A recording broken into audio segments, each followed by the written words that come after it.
యేసు రక్తమే జయం పరిచర్య. Praise the Lord. ఆగస్టు 22వ తేదీ 2024. ఈరోజు దేవుని వాక్యము, నా యందు నిలిచియుండుడి, మీ యందు నేనును నిలిచియుందును. తీగె ద్రాక్షవల్లిలో నిలిచియుంటేనే గాని తనంతట తానే ఎలాగు ఫలింపదో, అలాగే నా యందు నిలిచియుంటేనే కాని మీరును ఫలింపరు. యోహాను సువార్త 15వ అధ్యాయం 4వ వాక్యము. అవును క్రీస్తునందు ప్రియులారా, మన ప్రభు అయిన యేసుక్రీస్తు నిజమైన ద్రాక్షావళి, మనము తీగలము. తండ్రి అయినటువంటి దేవుడు వ్యవసాయకుడు. ఆయనలో మనము నిలిచియుండి ఫలించాలని దేవుని వాంఛ మరియు కోరిక. నాలో ఫలింపని ప్రతి తీగను తీసి పారవేయను, ఫలించు ప్రతి తీగ మరీ ఎక్కువగా ఫలింపవలెనని కోరుచున్నాను. క్రీస్తునందు ప్రియులారా, నా యందు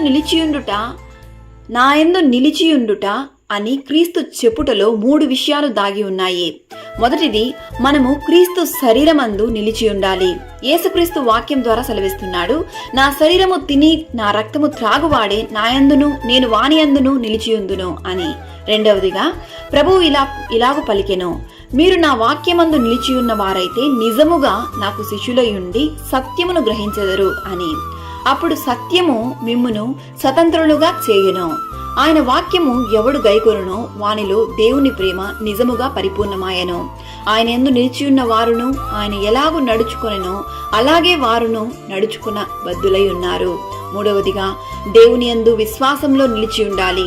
నేను క్రీస్తుతో కూడా సిలువ వేయబడి ఉన్నాను. ఇకను జీవించువాడను నేను కాదు, యేసు నాయందు జీవించుచున్నాడు. నేను శరీరమందు జీవించు జీవితము నన్ను ప్రేమించి నా కొరకు తన్ను తాను అప్పగించుకున్న దేవుని కుమారుని యందలి విశ్వాసము వలన జీవించుచున్నాను.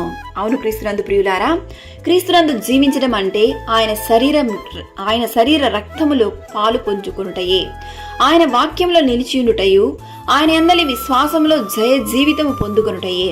అటువలే జీవించి దేవునికి మహిమకరంగా దేవుని నామాన్ని మహిమపరుద్దాం. ఆమెన్. God bless you.